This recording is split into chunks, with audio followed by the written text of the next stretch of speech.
আল্লাহ পাক রব্বুল আলামিন সূরা হাক্কর 19 নম্বর আয়াতে বলছেন যে ফাআম্মা মান উতিয়া কিতাবাহু বিয়ামিনি ফায়াকুলু হাউম ইকরাউ কিতাবিয়া।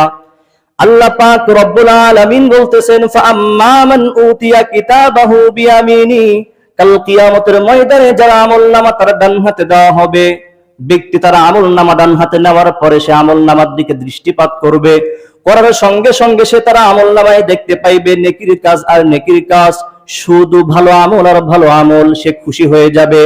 সে ফেরেশতাদেরকে ডাক দেয়া বলবে হা উমকরাউ কিতাবিয়া, ও ফেরেশতারা দেখো তোমরা আমার আমলনামা চেক করে দেখো, আমার আমলনামায় শুধু নেক আমল আর নেক আমল।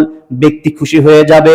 আরো সে চিৎকার করে বলতে থাকবে ইন্নী যানাতু আন্নী মুলাকিন হিসাবিয়া, আমি একথা ব্যর্থহীন ভাবে স্পষ্ট ভাষায় জানতাম যে আমাকে আজকে হাসরের ময়দানে হিসাবের সম্মুখীন হতে হবে, যার কারণে আমি আমার হিসাবের খাতাটাকে স্বচ্ছ করে রেখে দিয়েছি।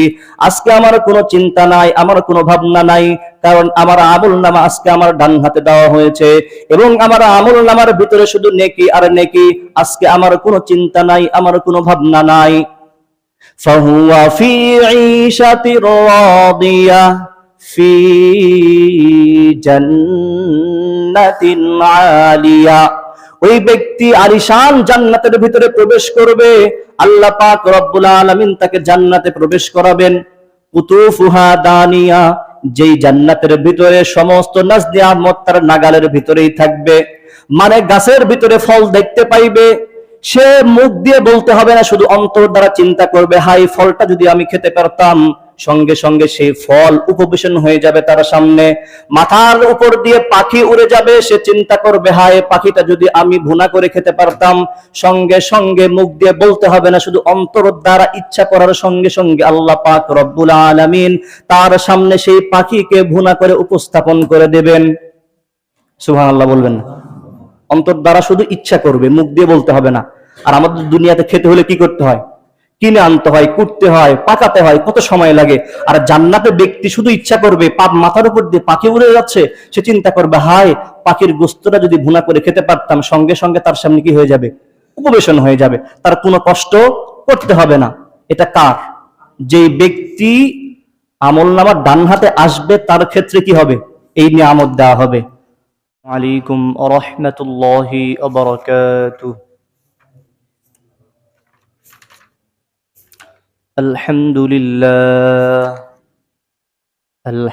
لله نحمده ونستعينه ونستغفره ونؤمن به ونتوكل عليه ونعوذ بالله من شرور أنفسنا ومن سيئات أعمالنا من يهد الله فلا مضل له ومن يضلله فلا هادي له ونشهد أن لا إله إلا الله وحده لا شريك له ونشهد أن محمدا عبده ورسوله وقال تعالى فأما من أوتي كتابه بيمينه فيقول هاؤم اقرءوا كتابيه إني ظننت أني ملاق حسابيه فهو في عيشة راضية في جنة عالية قطوفها دانية كلوا واشربوا هنيئا بما أسلفتم في الأيام الخالية صدق الله المولانا العظيم وصدق رسوله النبي الكريم ونحن على ذلك من الشاهدين والشاكرين والحمد لله رب العالمين اللهم صل على محمد وعلى آل محمد كما صليت على إبراهيم وعلى آل إبراهيم إنك حميد مجيد اللهم بارك على محمد وعلى آل محمد كما باركت على إبراهيم وعلى آل إبراهيم إنك حميد مجيد আলহামদুলিল্লাহ, সমস্ত প্রশংসা সেই মহান রব্বুল আলামিনের জন্য যে আল্লাহ পাক রব্বুল আলামিন আমাদেরকে অত্যন্ত দয়া করে, মোহাব্বত করে, ভালোবেসে এবং এখনো পর্যন্ত সুস্থ রেখে, সবল রেখে আল্লাহ পাক রব্বুল আলামিনের অতি গুরুত্বপূর্ণ হুকুম জুমার নামাজ পড়ার উদ্দেশ্যে পৃথিবীর শ্রেষ্ঠ জায়গা, পৃথিবীর জান্নাত তথা মসজিদে এসে আমাদের সকলকে বসার তৌফিক দান করেছেন। এজন্য আল্লাহ পাক রব্বুল আলামিনের দরবারে শুকরিয়া আদায় করছি, বলছি আলহামদুলিল্লাহ। লক্ষ কোটি দরুদ ও সালাম বর্ষিত হোক রহমাতুল লিল আলামিন সাইয়্যিদুল মুরসালিন খাতামুন নবিয়্যিন জনাবে মুহাম্মদুর রাসূলুল্লাহ সাল্লাল্লাহু আলাইহি ওয়াসাল্লাম। সম্মানিত উপস্থিতি, সম্মানিত মুসল্লিয়ানে কেরাম, শুক্রবার যাচ্ছে, শুক্রবার আসতেছে, মানে সময়টা এত পরিমাণ সংক্ষিপ্ত মনে হচ্ছে যে মনে হচ্ছে গতকালকে জুমার নামাজ পড়িয়েছি, আবার আজকে জুমার নামাজ পড়াচ্ছি, এইরকম একটা অবস্থা। আমি তো বসে থাকার মানুষ, আপনারা তো কাজে কর্মে থাকার মানুষ। জানি না আপনাদের কাছে হয়তো সময়ের বরকত বেশি মনে হচ্ছে কিনা, কিন্তু আমার কাছে মনে হচ্ছে সময়ের টোটালি বরকত নাই। আমি শুয়ে বসে কিছু পড়ালেখা করে সময় কাটাই, তাই আমার কাছে মনে হচ্ছে সময় খুব দ্রুত চলে যাচ্ছে। আর যারা ব্যস্ত কাজে সময় ব্যয় করছে তাদের কাছে মনে হয় যে আরো বেশি দ্রুত সময় যাচ্ছে, এমনটাই মনে হওয়ার কথা। আসলে এমনটা হওয়াটাই স্বাভাবিক। সময়ের বরকত উঠে যাবে, সময় সংক্ষিপ্ত হবে, এটাই স্বাভাবিক। কারণ আমরা বর্তমানে এমন একটা সময় এসে বসবাস করছি এই পৃথিবীতে, যে পৃথিবী ধ্বংসের দ্বার প্রান্তে এসে দাঁড়িয়ে আছে। একদম পৃথিবীর শেষ সময়ে আমরা উপনীত হয়েছি। আল্লাহ রাসূল সাল্লাল্লাহু আলাইহি ওয়াসাল্লাম তো কিয়ামতের অসংখ্য অগণিত আলামত সম্পর্কে আমাদেরকে সতর্ক করে গেছেন। তো কিয়ামতের আলামত সংক্রান্ত যখন হাদিসগুলো অধ্যয়ন করা হয়, পড়া হয়, আর বর্তমান জামানার পৃথিবীর এই পরিস্থিতির সঙ্গে মিলানো হয়, তখন দেখা যায় আল্লাহ রসুলের এই সমস্ত ভবিষ্যৎবাণী আর বর্তমান জামানার অবস্থা পরিস্থিতি খুব ভালোভাবে মিলে যাচ্ছে।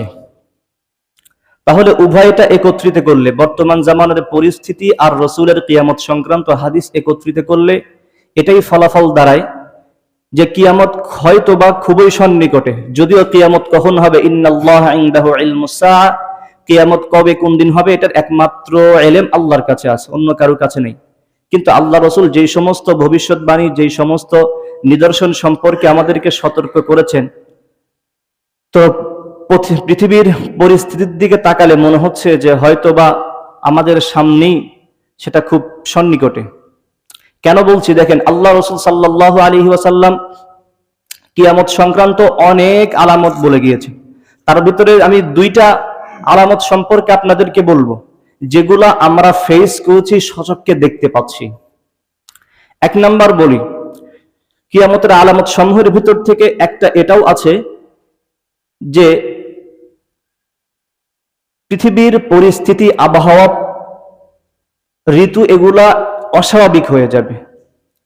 মানে অস্বাভাবিক গরম, অস্বাভাবিক ঠান্ডা, ঠান্ডার সময় গরম, গরমের সময় ঠান্ডা, ঋতুর কোনো কি থাকবে না, স্থিরতা থাকবে না, আবহাওয়ারও কোনো স্থিরতা থাকবে না। দেখা যাবে ঠান্ডার সময় গরম, গরমের সময় ঠান্ডা, অথবা অতিরিক্ত গরম অতিরিক্ত ঠান্ডা, এরকম হচ্ছে কিনা? এবছর যে গরম হয়েছে একটু খেয়াল করে দেখেন, আজ থেকে 4-5 মাস আগে কি পরিমাণ গরম পড়েছিল। এই যে আবহাওয়ার একটা পরিবর্তন, এমনকি এখন গতকালকে একটা কিয়ামত আলামত সংক্রান্ত একটা বই পড়তে গিয়ে সেখানে একটা তথ্য পেলাম, সেখানে বলা হচ্ছে যে এই আবহাওয়া, পৃথিবীর আবহাওয়া অনুকূল এখন কিছু মানুষের হাতেও আছে। মানে কিছু মানুষ আবহাওয়া পরিবর্তন করে দিচ্ছে। তারা কারা? তারা হচ্ছে ইহুদিরা, ইহুদি বৈজ্ঞানিক যারা আছে, তাদের যন্ত্রের মাধ্যমে আবহাওয়ার, পৃথিবীর আবহাওয়া অনেক কিছু পরিবর্তন করে দিচ্ছে। তো এই যে আবহাওয়ার পরিবর্তন, অস্বাভাবিক ঠান্ডা, অস্বাভাবিক গরম, এটাও কিয়ামতের আলামত সংক্রান্ত ভিতর থেকে এটাও একটা, আমরা সেটা দেখতে পাচ্ছি। আর আল্লাহ রাসূল সাল্লাল্লাহু আলাইহি ওয়াসাল্লামের অসংখ্য অগণিত নিদর্শন সমূহের ভিতর থেকে এটাও একটা আছে যে সময় সংক্ষিপ্ত হয়ে আসবে, সময়ের বরকত থাকবে না, একদমই সংক্ষিপ্ত হয়ে আসবে। হাদিসের ভিতরে যেমন এসেছে যে 1 বছরকে মনে হবে 1 মাসের মতো, 1 মাসকে মনে হবে একটা সপ্তাহের মতো, একটা সপ্তাহকে মনে হবে একটা দিনের মতো। তিরমিজি শরীফের 2332 নম্বর হাদিস, ক্বালা রাসূলুল্লাহ সাল্লাল্লাহু আলাইহি ওয়াসাল্লাম লা তাকুমুস সাআহ হাত্তা ইয়াতাকারাবাজ জামান। আল্লাহ রাসূল সাল্লাল্লাহু আলাইহি ওয়াসাল্লাম বলছেন, কিয়ামত হবে না ততক্ষণ পর্যন্ত যতক্ষণ না পৃথিবীর সময় সংক্ষিপ্ত হয়ে আসবে। তো বলা হচ্ছে এমন একটা সময় আসবে যে ফাতাকুনুস সানাতু কাশশাহরি, যে বছর মনে হবে একটা মাসের মতো, ওয়াশ শাহরু কাল জুমাতি, এবং মাসকে মনে হবে একটা সপ্তাহের মতো, আর একটা সপ্তাহকে মনে হবে একটা দিনের মতো।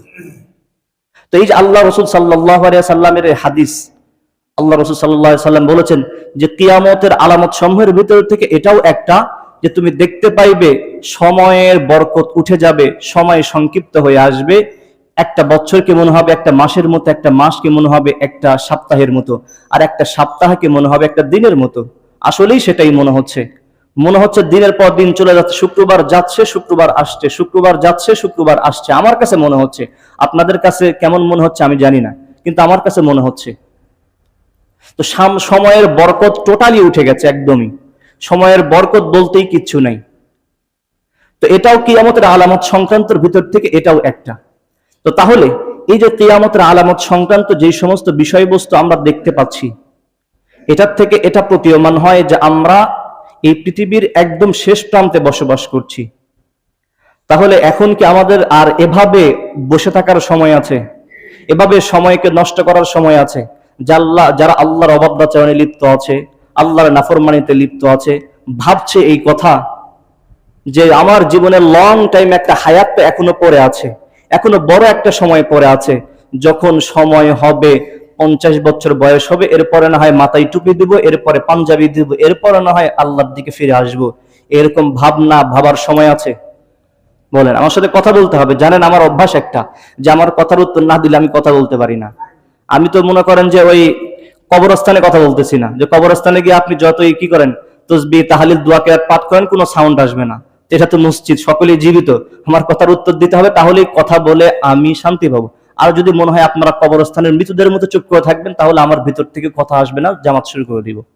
সুতরাং যতক্ষণ আলোচনা চলবে ততক্ষণ আমার সঙ্গে কথা বলতে হবে। আপনারা এটা আগে থেকেই জানেন যে আমার সঙ্গে উত্তর না দিলে আমি কথা বলতে পারি না। তো তাহলে এখন বলেন, এখন কি আর বসে থাকার সময় আছে এই চিন্তা নিয়ে যে হচ্ছে আমার বয়স একই বলতো 25-30 বছর, যখন 50 বছর হবে এরপরে মাথায় টুপি পরবো, এরপরে পাঞ্জাবি পরবো, এরপরে না হয় আল্লাহর দিকে ফিরে আসবো, এই চিন্তা ভাবনার সময় আছে?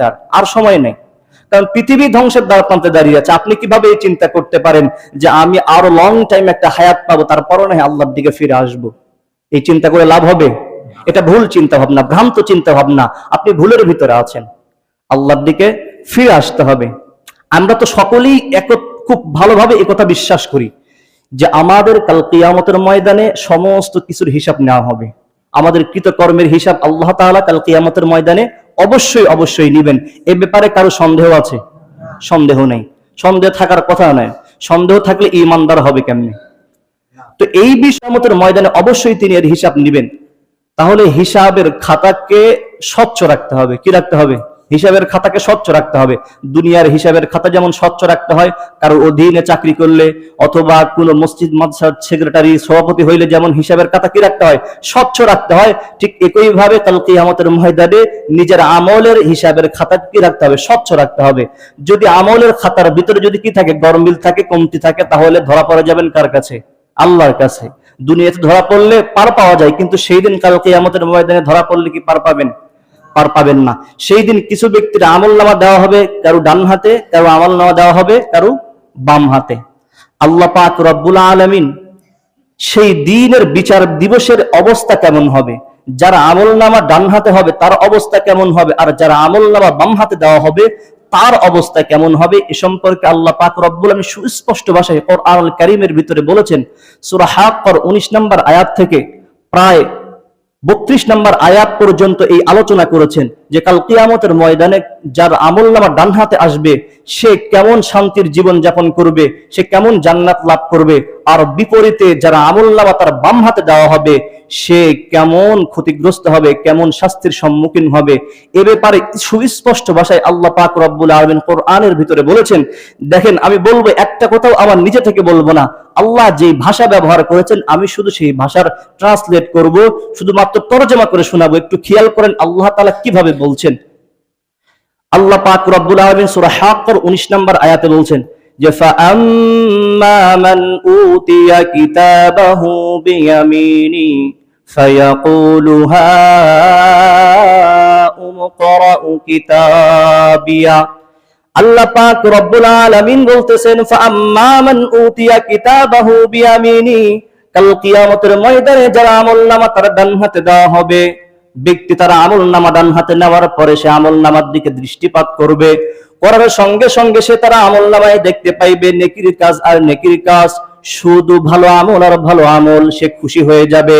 সে ফেরেশতাদেরকে ডাক দেয়া বলবে হা উমকরাউ কিতাবিয়া, ও ফেরেশতারা দেখো তোমরা আমার আমলনামা চেক করে দেখো, আমার আমলনামায় শুধু নেক আমল আর নেক আমল। ব্যক্তি খুশি হয়ে যাবে। আরো সে চিৎকার করে বলতে থাকবে ইন্নী যানাতু আন্নী মুলাকিন হিসাবিয়া, আমি একথা দায়িত্বহীন ভাবে স্পষ্ট ভাষায় জানতাম যে আমাকে আজকে হাসরের ময়দানে হিসাবের সম্মুখীন হতে হবে, যার কারণে আমি আমার হিসাবের খাতাটাকে স্বচ্ছ করে রেখে দিয়েছি। আজকে আমার কোনো চিন্তা নাই, আমার কোনো ভাবনা নাই, কারণ আমার আমলনামা আজকে আমার ডান হাতে দেওয়া হয়েছে এবং আমার আমলনামার ভিতরে শুধু নেকি আর নেকি। আজকে আমার কোনো চিন্তা নাই, আমার কোনো ভাবনা নাই। ফাহুয়া ফি ঈশাতির রাদিয়া ফি জান্নাতিন আলিয়া, ওই ব্যক্তি আলিশান জান্নাতের ভিতরে প্রবেশ করবে। আল্লাহ পাক রব্বুল আলামিন তাকে জান্নাতে প্রবেশ করাবেন। কুতুফুহা দানিয়া, যেই জান্নাতের ভিতরে সমস্ত নাজনিয়ামত তার নাগালের ভিতরেই থাকবে, মানে গাছের ভিতরে ফল দেখতে পাইবে। সে মুখ দিয়ে বলতে হবে না, শুধু অন্তর দ্বারা চিন্তা করবে হাই ফলটা যদি আমি খেতে পারতাম। সঙ্গে সঙ্গে সেই ফল উপবেশন হয়ে যাবে তার সামনে। মাথার উপর দিয়ে পাখি উড়ে যাবে, সে চিন্তা করবে হায় পাখিটা যদি আমি ভুনা করে খেতে পারতাম। সঙ্গে সঙ্গে মুখ দিয়ে বলতে হবে না, শুধু অন্তর দ্বারা ইচ্ছা করার সঙ্গে সঙ্গে আল্লাহ পাক রব্বুল আলামিন তার সামনে সেই পাখিকে ভুনা করে উপস্থাপন করে দেবেন। সুবহানাল্লাহ বলবেন না? অন্তর দ্বারা শুধু ইচ্ছা করবে, মুখ দিয়ে বলতে হবে না। আর আমাদের দুনিয়াতে খেতে হলে কি করতে হয়? কিনে আনতে হয়, কুটতে হয়, পাকাতে হয়, কত সময় লাগে। আর জান্নাতে ব্যক্তি শুধু ইচ্ছা করবে, মাথার উপর দিয়ে পাখি উড়ে যাচ্ছে, সে চিন্তা করবে হায় পাখির গোস্তটা যদি ভুনা করে খেতে পারতাম। সঙ্গে সঙ্গে তার সামনে কি হয়ে যাবে? উপবেশন হয়ে যাবে, তার কোনো কষ্ট করতে হবে না। এটা কার? যেই ব্যক্তি আমলনামার ডান হাতে আসবে তার ক্ষেত্রে কি হবে? এই নিয়ামত দেওয়া হবে। সেই ব্যক্তিকে আল্লাহ পাক রব্বুল আলামিন আরো ডাক দিয়ে বলবেন যে কুলু ওয়াশরাবু হানিআম বিমা আসলাফতুম ফিল আইয়ামিল খালিয়া।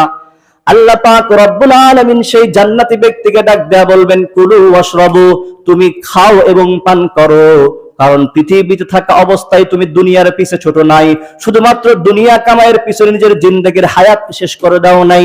আমি আল্লাহ পাক রব্বুল আলামিনের ইবাদতে লিপ্ত ছিলে, যার কারণে পৃথিবীর অনেক নিয়ামতই তুমি ভক্ষণ করতে পারো নাই। আজকে আমি আল্লাহ পাক রব্বুল আলামিন তোমার জান্নাতের ভিতরে সেই দুনিয়ার নিয়ামতের তুলনায় অসংখ্য অগণিত উত্তম নিয়ামত আমি তোমাকে দান করে দিলাম। বান্দা তুমি খাও এবং পান করো, আজকে তোমার টেনশন নাই, কোনো চিন্তা নাই। দুনিয়ার জিন্দেগিতে একদিন খাইলে পরের দিন কি খাবে সেই চিন্তা করতে হয়, সেই পরের দিন কি খাবে সেজন্য কাজ করতে হয়। বান্দা তুমি জান্নাতে যুগের পর যুগ বসবাস করো, তোমার খাবারের কোনো টেনশন করতে হবে না, কোনো চিন্তা করতে হবে না। তোমার যা মন চায় তুমি তাই করো, আমি আল্লাহ পাক রব্বুল আলামিন তোমাকে সব স্বাধীনতা দিয়ে দিলাম। এটা কার ক্ষেত্রে হবে? যারা আমলনামা ডান হাতে দেওয়া হবে। এটা কার ক্ষেত্রে? যারা আমলনামা ডান হাতে দেওয়া হবে সেই ব্যক্তির ক্ষেত্রে। আর বিপরীতে যদি কারো আমলনামা বাম হাতে দেওয়া হয়, তার অবস্থা কেমন হবে? আল্লাহ কি কঠিন ভাষা ব্যবহার করেছেন, একটু অন্তর দ্বারা শোনার চেষ্টা করেন, অনুধাবন করার চেষ্টা করেন যে আল্লাহ তাআলা যার আমলনামা বাম হাতে দেওয়া হবে তার অবস্থা কেমন হবে, কি করুণ অবস্থা হবে, সেটা আল্লাহ পাক রব্বুল আলামিন সুস্পষ্ট ভাষায়, কঠিন ভাষায় উল্লেখ করেছেন। শুধু শুনবেন এমন না, অন্তর দিয়ে একটু বোঝার চেষ্টা করেন যে আল্লাহ তাআলা কি বলতেছেন। وَأَمَّا مَنْ أُوتِيَ كِتَابَهُ بِشِمَالِهِ فَيَقُولُ يَا لَيْتَنِي لَمْ أُوتَ كِتَابِيَهْ। আল্লাহ পাক রব্বুল আলামিন বলতেছেন, বিপরীতে যেই ব্যক্তির আমলনামা তার বাম হাতে দেওয়া হবে, দেওয়ার সঙ্গে সঙ্গে বান্দা যখন তার আমলনামার দিকে দৃষ্টিপাত করবে, করার সঙ্গে সঙ্গে সে আশ্চর্য হয়ে যাবে, হতবিহ্বল হয়ে যাবে, ভয় পেয়ে যাবে। সে দেখতে পাইবে তার আমলনামার ভিতরে শুধুমাত্র বদকার, শুধু বদকার আর খারাপ কাজ সমস্ত কিছু লিপিবদ্ধ করা হয়েছে। সে আশ্চর্য হয়ে বলতে থাকবে, মা লিহাদাল কিতাব লা ইউগাদিরু সাগীরাতান ওয়ালা কাবীরাতান ইল্লা আহসাহা। হায়, এটা কেমন আমলনামা, এটা কেমন কিতাব যেখানে ছোট থেকে বড় কোনো কিছুকেই ছাড়া হয় নাই। রাতের অন্ধকারে মানুষের লোকচক্ষুর আড়ালে গিয়ে যে অপরাধ আমি করেছিলাম সেটাও এখানে লিপিবদ্ধ করা হয়েছে। দিবালোকের আলোতে মানুষের সামনে নিজের ক্ষমতা ব্যবহার করে যেই অন্যায়, যেই জুলুম, যেই অপরাধ আমি করেছিলাম সেটাও এখানে লিপিবদ্ধ করা হয়েছে। ছোট থেকে বড় কোনো অপরাধই এখানে ছাড়া হয়নি। হায় ইয়া লাইতাহা কানাতিল কাদিয়া। হায়, আজকে যদি এই আমলনামা আমাকে না দেওয়া হতো, এই আমলনামা যদি আমার না হয়তো কতই না ভালো হইতো। ব্যক্তি এভাবে আশ্চর্য হবে আর ভয় পেয়ে সে এভাবে হাই হুতাশ করতে থাকবে। এরপর আরো বলতে থাকবে, ওয়ালাম আদরি মা হিসাবিয়া। হায়, আজকে যদি আমাকে এই হিসাবের সম্মুখীন না হইতে হইতো তাহলে কতই না ভালো হইতো। সেভাবে চিৎকার করবে আর বলতে থাকবে, হায়, যদি আজকে আমাকে এই হিসাবের সম্মুখীন না হতে হইতো তাহলে কতই না ভালো হইতো। সে আরো বলতে থাকবে, ইয়া লাইতাহা কানাতিল কাদিয়া। হায়, আমার মৃত্যুই যদি আমার সবকিছুর সমাধান হয়ে যাইতো, মৃত্যুই যদি চূড়ান্ত ফয়সালা হইতো, যদি আজকে আমাকে পুনরায় পুনরুত্থান না করানো হইতো তাহলে কতই না ভালো হইতো। যেমন কাফের মুশরিক হিন্দুরা বিশ্বাস করে যে তাদের কাল কিয়ামতের ময়দানে কোনো হিসাব হবে না, দুনিয়ার জীবনই শেষ জীবন, কেউ মারা গেল তার মানে তার জীবন সেখানেই শেষ, তাদেরকে আর পুনরুত্থান করা হবে না। কিন্তু আল্লাহ পাক রব্বুল আলামিন এই আয়াতে দ্ব্যর্থহীন ভাষায়, স্পষ্ট ভাষায় বলতেছেন, কাল কিয়ামতের ময়দানে এই সমস্ত ব্যক্তি আফসোস করবে আর বলতে থাকবে, ইয়া লাইতাহা কানাতিল কাদিয়া। হায়, আজকে আমার মৃত্যুই যদি সমস্ত কিছু চূড়ান্ত ফয়সালা হইতো, মৃত্যুর পর যদি আমাকে আবার পুনরুত্থান না করানো হইতো তাহলে কতই না ভালো হইতো। তাহলে মৃত্যুর পর জীবন আছে, এটা তো সত্য। অবিশ্বাস করা যাবে? অবিশ্বাস করলে হবে? আল্লাহ তাআলা এই আয়াতে দ্ব্যর্থহীন ভাষায় বলেছেন, যারা নাফরমান হবে, যারা কাফের মুশরিক বেঈমান হবে, তারা দ্ব্যর্থহীন ভাষায় কাল কিয়ামতের ময়দানে হায় হতাশ করবে আর বলতে থাকবে, হায়, যদি মৃত্যুর পর আমাকে না উঠানো হতো, মৃত্যুই যদি সমস্ত কিছু শেষ হয়ে যাইতো তাহলে কতই না ভালো হইতো। এভাবে আফসোস করবে আর বলতে থাকবে। তারপর আরো বলতে থাকবে, দেখেন, খেয়াল করেন কি বলতেছে, যে মা আগনানি মালিয়া। হায়, পৃথিবীতে থাকা অবস্থায় নিজের জীবনে সর্বসময় যেই ধন সম্পদ অর্জনের পিছনে শেষ করে দিয়েছি, নিজের জীবনে সর্বস্ব দিয়ে যেই ধন সম্পদ আমি অর্জন করেছি, আজকে সেই ধন সম্পদ আমার কোনো কাজে আসছে না। কি বলতে থাকবে? মা আগনা আন্নি মালিয়া, হায় পৃথিবীতে থাকা অবস্থায় যে অর্থ সম্পদ উপার্জনের পিছনে নিজের জীবনে সর্বস্ব বিলীন করে দিলাম, নিজের জীবনের অধিকাংশ সময় যে অর্থ সম্পদের প্রাচুর্য করলাম, আজকে সেই অর্থ সম্পদ আজকে আমার কোনো কাজেই আসছে না। ব্যক্তি এভাবে হাই হতাশ করবার, আফসোস করবার বলতে থাকবে। আল্লাহ তাআলা স্পষ্ট ভাষায় বলতেছে।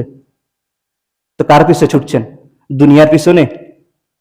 আজকে দুনিয়ার পিছনে ছুটবেন, রবকে ভুলে যাবেন, আল্লাহকে মনে রাখবেন না। কালকে কিয়ামতের ময়দানে এভাবেই আল্লাহ দায়িত্বহীন ভাষায় স্পষ্ট বলতেছে, আপনিও হাই হুতাশ করবেন, আমিও হাই হুতাশ করে বলতে থাকবো, হায় কোন দুনিয়ার পিছনে ছুটলাম, কত অর্থ প্রাচুর্য করলাম, আজকে সেই অর্থ প্রাচুর্য আমার কোনো কাজেই আসছে না, আমাকে জান্নাতে নিয়ে যেতে পারছে না। স্পষ্ট ভাষায় আমরা বলতে থাকবো সেই দিন আফসোস করে। তো এর মানে তো আমি এটা বোঝাতে চাচ্ছি না যে আপনি দুনিয়াকে বাদ দিয়ে শুধু কি করেন, বৈরাগ্যের জীবন ধারণ করে শুধু নামাজ পড়েন, রোজা রাখেন, আর দুনিয়া অর্জন করার প্রয়োজন নেই, এমন তো নয়। বরং নিজের পার্থিব জীবনের যতটুকু প্রয়োজন ততটুকু অর্জন করে বাকি সময়টুকু কাকে দিতে হবে? আল্লাহকে দিতে হবে। কিন্তু আপনি ভুলে গেলেন রবকে, ভুলে গেলেন আল্লাহকে, আল্লাহর ইবাদতকে, সর্বসময় আল্লাহর নাফরমানিতে লিপ্ত থাকলেন। কাল কিয়ামতের ময়দানে কি বলবেন? এভাবেই বলবেন, মা আগনা আন্নি মালিয়া, হায় আমার অর্থ সম্পদ আজকে কি কাজে আসলো আমার? কি কথা বলেন? শুধু অর্থ উপার্জনের পিছনে ছুটবেন না, আল্লাহর ইবাদত করতে হবে। না হলে এভাবে কাল কিয়ামতের ময়দানে কি করতে হবে? হাই হুতাশ করতে হবে। এরপরে দেখেন আরো কি বলছে, যারা এই দুনিয়াতে ক্ষমতার অপব্যবহার করে, ক্ষমতা দেখায়, আল্লাহ বলছেন হালাকা আন্নি সুলতানিয়া, সেই দিন ক্ষমতাধররা স্পষ্ট ভাষায় এভাবে বলতে থাকবে, হায় যেই ক্ষমতা, যে রাজত্ব আমার পৃথিবীতে ছিল, যেই ক্ষমতা ব্যবহার করে মানুষের উপর জুলুম করেছি, যেই ক্ষমতা ব্যবহার করে যা মন চাই তাই করেছি, আজকে আমার ক্ষমতা, আমার রাজত্ব কোনো কিছুই আমাকে জাহান্নাম থেকে রক্ষা করে জান্নাতে নিয়ে যেতে পারছে না। হায় সেই ক্ষমতা আজকে কোথায়? সেই ক্ষমতা আজকে কোথায়? সেই দিন ক্ষমতা সব কিছু ধ্বংস হয়ে যাবে, একমাত্র ক্ষমতা থাকবে কার? আল্লাহ। সেই দিন ক্ষমতাধররা কি করবে? হাই হুতাশ করবে আর বলতে থাকবে, হালাকা আন্নি সুলতানিয়া, হায় আমার সুলতানাত কোথায় আজকে, আমার রাজত্ব কোথায়? আমার রাজত্ব, আমার বাদশাহী, আমার ক্ষমতা তো আজকার কাজে আসছে না, আমাকে তো জান্নাতে নিয়ে যেতে পারছে না, জাহান্নাম থেকে আমাকে রক্ষা করতে পারছে না। এভাবে হাই হুতাশ করবে আর বলতে থাকবে। তো দুনিয়ার কোন জিনিসটা কাজে আসে বলেন? অর্থ সম্পদ কাজে আসলো? বলেন না, অর্থ সম্পদ কাজে আসলো? ক্ষমতা কাজে আসছে, রাজত্ব কাজে আসছে। এভাবে সকলেই হাই হতাশ করবে, আমার ক্ষমতাও কাজে আসলো না, আমার অর্থ সম্পদও কাজে আসলো না। আল্লাহ পাক রব্বুল আলামিন এবার ফেরেশতাদেরকে অর্ডার করবেন। আল্লাহ পাক রব্বুল আলামিন বলতেছেন যে খুযুহু ফাগুল্লু, ফেরেশতাদেরকে অর্ডার করবেন, হে ফেরেশতা ওকে ধর, ওর গলায় বেরি পড়া। কি বলবে? একটু অন্তর থেকে বোঝার চেষ্টা করেন, আল্লাহ বলতেছে, এটা একটা আমি কথা বলতেছি না, আল্লাহ বলতেছে যে খুযুহু, ফেরেশতা ওকে ধর, ফাগুল্লু ওর গলায় বেরি পড়া, ওর গলায় শেকল পড়া। আল্লাহু আকবার। এরপরে বলছে সুম্মাল জাহিমা সাল্লু, ওকে জাহান্নামে নিক্ষেপ কর। আল্লাহর স্পষ্ট ভাষা এভাবেই বলবে যারা আমলনামার বাম হাতে দেওয়া হবে, যে বলবে খুযুহু ফাগুল্লু, ওই নাফরমান বান্দাকে ধর, ওর গলায় বেরি পড়া, সুম্মাল জাহিমা সাল্লু, এরপর ওকে জাহান্নামে নিক্ষেপ কর। এরপর আরো বলা হচ্ছে সুম্মা ফি সিলসিলাতিন দারউহা ৭০ যিরাআন ফাসলুকু, তাকে ৭০ হাত শেকল বেরি পরানো হবে, তার নাক দিয়ে মুখ দিয়ে বেরি ঢুকানো হবে, শেকল ঢুকানো হবে, পিছন দিয়ে বের করে তাকে টানা হিচড়া করতে করতে জাহান্নামে নিক্ষেপ করা হবে। কাদের হাতে? যাদের আমলনামা বাম হাতে আসবে। কাদের ক্ষেত্রে? যাদের আমলনামা বাম হাতে আসবে। আমলনামা বাম হাতে আসবে কার? যে আল্লাহর নাফরমানিতে লিপ্ত, যে দুনিয়ার প্রাচুর্যের পিছনে নিজের জীবনের হায়াতকে শেষ করে দিয়েছে। আমলনামা বাম হাতে আসবে তার, যে তার ক্ষমতার অপব্যবহার করেছে, তার আমলনামা বাম হাতে আসবে। এটা আল্লাহ তাআলার স্পষ্ট কথা। সেই দিন আল্লাহ তাআলা এভাবেই আবির্ভূত হবেন, এভাবেই তিনি বলবেন। তাহলে বলেন, এখন দুনিয়ার কোন অর্থ সম্পদ কাজে আসলো না, সালতানাত, রাজত্ব, বাদশাহী কোনো কিছুই কাজে আসলো না, তাহলে কার পিছনে আমরা ছুটছি? কার পিছনে ছুটছি? আল্লাহু আকবার। তো আমরা তো দুনিয়ার শেষ প্রান্তে চলে এসেছি, একদম একদম শেষ প্রান্তে চলে এসেছি। দুনিয়া ধ্বংসের দ্বার প্রান্তে এসে দাঁড়িয়েছে। আপনি, আমি, বিশেষ করে যুবক ভাইদের ক্ষেত্রে আমার উদারত আহ্বান থাকবে, এই ভাইয়ারা মনে করে যে নিজের জীবনের কেবল যুবক বয়সে আমরা তো উপনীত হয়েছি, 20, 25, 30 বছর বয়স, নিজের জীবন যখন 50 বছরের অধিক হবে এরপর নয় আল্লাহর দিকে ফিরে আসবো। আরে ভাই, এই চিন্তা একদম ভুল, ভ্রান্ত, স্থূল চিন্তা, যেখানে দুনিয়ার ধ্বংসের দ্বারপ্রান্তে এসেছে, আর আপনি এখনো এই স্বপ্নে বিভোর হয়ে আছেন যে নিজের জীবনের লং টাইম একটা বড় লম্বা হায়াত পড়ে আছে, যখন হায়াত শেষের দিকে আসবে তারপর আল্লাহর দিকে ফিরে আসবো। এই চিন্তা, এই ভাবনা সঠিক না ভ্রান্ত? ভ্রান্ত ভাব। তাহলে এই চিন্তার পিছনে পড়ে থেকে নিজের জীবনের সময়টাকে আল্লাহর নাফরমানির ভিতরে কাটিয়ে দিবেন? বলেন, আল্লাহর নাফরমানিতে কাটিয়ে দিবেন? আর এভাবেই যদি এই ভ্রান্ত বিশ্বাসের বর্ষবর্তী হয়ে যদি এভাবেই নিজের জীবনের হায়াতকে শেষ করে দেন, আর এভাবেই একদিন কবরস্থানে গিয়ে পৌঁছে যাবেন, আর সেই দিন যদি কাল কিয়ামতের ময়দানে আমলনামা বাম হাতে আসে, সেই দিন কি করবে? আল্লাহ তাআলা এভাবেই বলবে, আপনি যেই হাত ব্যবহার করে আজকে আল্লাহর নাফরমানি করছেন, যেই চোখ ব্যবহার করে, যেই পাও অঙ্গ প্রত্যঙ্গ ব্যবহার করে আপনি আল্লাহর নাফরমানিতে লিপ্ত আছেন, আল্লাহ তাআলা বলছেন যে এই হাত, এই পাও, এই চোখ সমস্ত কিছুই কাল কিয়ামতের ময়দানে কি করবে? আমাদের বিপক্ষে ফয়সালা দিবে, আমাদের বিপক্ষে সাক্ষী দিবে। বিশ্বাস হয়? আরে বলেন না, বিশ্বাস হয়?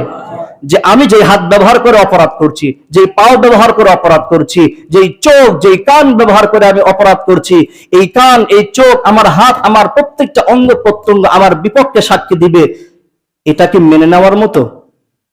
এই হাত তো আমার, এই পাও তো আমার, এই চোখ তো আমার, এই কান তো আমার, সবকিছুই আমার বিপক্ষে সাক্ষী দিবে।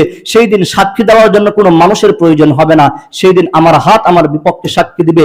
আল্লাহ তাআলা বলছেন যে إذا ما جاءوها شهد عليهم سمعهم وأبصارهم وجلودهم بما كانوا يعملون। আল্লাহ পাক রব্বুল আলামিন বলছেন, যখন এই সমস্ত বান্দাদেরকে, নাফরমানদেরকে জাহান্নামের নিকটে নিয়ে যাওয়া হবে, এরপরে সামউহুম, তাদের কানগুলো তাদের বিপক্ষে সাক্ষী দিবে, ওয়া আবসারুহুম, তাদের চোখগুলো তাদের বিপক্ষে সাক্ষী দিবে। যেই কান ব্যবহার করে আপনি গান শুনছেন, নর্তকীদের নাচ দেখছেন, সেই কান কাল কিয়ামতের ময়দানে আপনার বিপক্ষে সাক্ষী দিয়ে বলবে, আয় রব্বুল আলামিন, তোমার দেওয়া কানকে ব্যবহার করে তোমার এই বান্দা হারাম গান শ্রবণ করেছে। চোখ সাক্ষী দিবে, রব্বুল আলামিন, আমি চোখ আপনি তাকে রহমত হিসেবে, তা আপনার নিয়ামত হিসেবে দিয়েছিলেন, কিন্তু আপনার বান্দা চোখ ব্যবহার করে সে অবৈধ জিনিস দেখেছে। এভাবে একটা একটা অঙ্গ প্রত্যঙ্গ সবকিছুই আমাদের বিপক্ষে সাক্ষী দিতে থাকবে। তখন বান্দা তার সেই সমস্ত অঙ্গ প্রত্যঙ্গকে ডাক দেয়া বলবে, ওয়াকালু লিজুলুদিহিম লিমা শাহিদতুম আলাইনা। ব্যক্তি তার অঙ্গ প্রত্যঙ্গকে ডাক দেয়া বলবে, এই অঙ্গ প্রত্যঙ্গ, তুমি তো আমারই হাত ছিলে, তুমি তো আমারই পাও ছিলে, চোখ তো তুমি আমার, কান তো তুমি আমার, আজকে কেন, কিভাবে তোমরা আমার বিপক্ষে সাক্ষী দিচ্ছ? তখন অঙ্গ প্রত্যঙ্গগুলো ডাক দেয়া বলবে, ক্বালু আনতাকানাল্লাহুল্লাযী আনতাকা কুল্লা শাই। তখন অঙ্গ প্রত্যঙ্গগুলো সেই ব্যক্তিকে ডাক দেয়া বলবে, আল্লাহ পাক রব্বুল আলামিন যেভাবে প্রত্যেকটা জীবকে বাকশক্তি দান করেছেন, আজকে ওই হাসরের ময়দানে আল্লাহ পাক রব্বুল আলামিন নিজেই আমাদের বাকশক্তি খুলে দিয়েছেন। তুমি যেই অপরাধ আমি হাতকে ব্যবহার করে করেছিলে, আমি স্পষ্ট ভাষায় আজকে সেটা আল্লাহর সামনে সাক্ষী দিব। পাও তখন বলবে, আমি পাওকে ব্যবহার করে তুমি যেই অপকর্মের দিকে ধাবিত হয়েছিলে, আমি পাও আজকে তোমার সেই সমস্ত অপকর্মের কথা আল্লাহ পাক রব্বুল আলামিনের কাছে স্পষ্ট ভাষায় বলে দিব। তাহলে আমার পাও, আমার চোখ, আমার হাত কিন্তু সাক্ষী দিবে কার বিপক্ষে? আমার বিপক্ষে। কেন দিবে? কারণ সবকিছুই আল্লাহর গোলাম। সেই দিন আল্লাহ পাক রব্বুল আলামিন আমার আপনার সকলের অঙ্গ প্রত্যঙ্গগুলোর কি করবে? বাকশক্তি দান করবে। সেই দিন রক্ষা থাকবে। সেই দিনকে আপনি বলতে পারবেন যে এই অপরাধ আমি করে নাই, হাত বলবে আমি সাক্ষী, সে আমাকে ব্যবহার করে এই অপরাধ করেছে। আপনি বলবেন আল্লাহ আমি চোখ দিয়ে এই অবৈধ জিনিস দেখি নাই, চোখ বলবে চুপ কর, তুই মিথ্যাবাদী, আমি স্বয়ং সাক্ষী, তুই আমি চোখকে ব্যবহার করে তুই অবৈধ জিনিস দেখেছিস। তাহলে রক্ষা থাকবে, রক্ষা থাকবে আমার আপনার। সেই দিন কারোই রক্ষা থাকবে না। কি অবস্থা হবে সেদিন যদি আমলনামা আসে বাম হাতে? কি অবস্থা হবে সেদিন যদি আমলনামা বাম হাতে দেওয়া হয়? সেই দিন আমাকে আপনাকে যদি আমার আপনার অঙ্গ প্রত্যঙ্গগুলো আমাদের বিপক্ষে সাক্ষী দেয়, তখন আমাদেরকে কি করা হবে? জাহান্নামে নিক্ষিপ্ত করা হবে। কোথায় নিক্ষিপ্ত করা হবে? জাহান্নামে নিক্ষিপ্ত করা হবে। তো জাহান্নামে যখন নিক্ষিপ্ত করা হবে, জাহান্নামের আযাব সহ্য করতে পারবো? আর বলেন না, সহ্য করতে পারবো? বলে না। যারা বলে না ওরা সহ্য করতে পারবে, ওদের ক্ষমতা বেশি, শক্তি ক্ষমতা কি বেশি, সহ্য করতে পারবে। জাহান্নামের আযাব সহ্য করতে পারবো? সহ্য করতে না পারে তখন জাহান্নামের আল্লাহকে ডাক দিবেন না। প্রথমে জাহান্নামের যেই সমস্ত ফেরেশতা থাকে তাদেরকে ডাক দেয়া বলবেন, ফেরেশতারা তোমরা একটু আল্লাহর কাছে সুপারিশ করো, আল্লাহ যাতে আমাদেরকে জাহান্নামের ভিতরে মৃত্যু দিয়ে দেয়। তখন ফেরেশতারা তখন তাদেরকে ডাক দেয়া বলবে, ক্বালু আওয়ালাম তাকু তা'তিকুম রুসুলুকুম বিল বায়িনাত, তোমাদের কাছে কি পৃথিবীতে নবী রাসূল প্রেরণ করা হয়নি? সে বলবে, হ্যাঁ অবশ্যই প্রেরণ করা হয়েছে। তোমাদের কাছে কি আলেম ওলামা গিয়ে দাওয়াত দেয়নি? আল্লাহর কথা স্মরণ করিয়ে দেয়নি? জাহান্নামের ব্যাপারে ভীতি প্রদর্শন করেনি? আল্লাহর ইবাদতের ব্যাপারে তোমাদের কি উদ্বুদ্ধ করেনি? তখন তারা বলবে, হ্যাঁ করেছিল। তাহলে মানো নাই কেন? মানো নাই কেন প্রশ্ন করবে। সেই দিন উত্তর দিতে পারবো না। প্রত্যেকটা জুমাবার মসজিদের মেম্বার থেকে আল্লাহর দিকে আহ্বান করা হয় না? করা হয় তো, অবশ্যই করা হয়। প্রত্যেকটা জুমাবার করা হয়। এত ওয়াজ মাহফিলের আয়োজন করেন, প্রত্যেকটা ওয়াজ মাহফিলের মূল উদ্দেশ্য থাকে কি? বাহ্যিক উদ্দেশ্য যেটাই থাকুক না কেন, কিন্তু বক্তা যখন ওয়াজ করে উদ্দেশ্য কি থাকে? আপনাকে আল্লাহর কথা স্মরণ করিয়ে দেওয়া, জান্নাতের সুসংবাদ দেওয়া, জাহান্নাম থেকে আপনাকে ভীতি প্রদর্শন করা, এটাই তো উদ্দেশ্য থাকে। তো যখন আপনাকে জাহান্নামে নিক্ষিপ্ত করা হবে, আপনি আল্লাহর কাছে আরজি পেশ করবেন, আয় আল্লাহ আজকে আমাকে মৃত্যু দিয়ে দেন। আল্লাহ বলবে, কোনো কথা বলবি না, চুপচাপ আযাব ভোগ করতে থাক। দুনিয়া থেকে তোর কাছে কি নবী রাসূল যায় নাই? তোর কাছে কি আলেম উলামা গিয়ে তোকে সতর্ক করে নাই? আমি আল্লাহর কথা স্মরণ করিয়ে দেয় নাই? আমি আল্লাহর ইবাদতের ব্যাপারে তোকে কি উদ্বুদ্ধ করে নাই? তখন বান্দা বলবে, হ্যাঁ অবশ্যই করেছে। তো মানিস নাই কেন? তো দুনিয়াতে থাকা অবস্থায় তুই যেভাবে আমি রবকে স্মরণ করিস নাই, আমি রবের কথা বারবার তোর কানে বলার পরও তুই যেহেতু আমার দিকে ফিরে আসিস নাই, আজকে আমিও তোর কথার কোনো উত্তর দিব না। সুতরাং আমি রবকে আর ডাকবি না, আযাব ভোগ করতে থাক, কোনো কথা বলবি না আমার সাথে। আমাদের শেষ জায়গা কোনটা? আমরা কোনো পৃথিবীর কোনো কিছুর উপর ভরসা করতে না পারলে একমাত্র ভরসা করতে কার উপর পারি? আল্লাহর উপর ভরসা করতে পারি।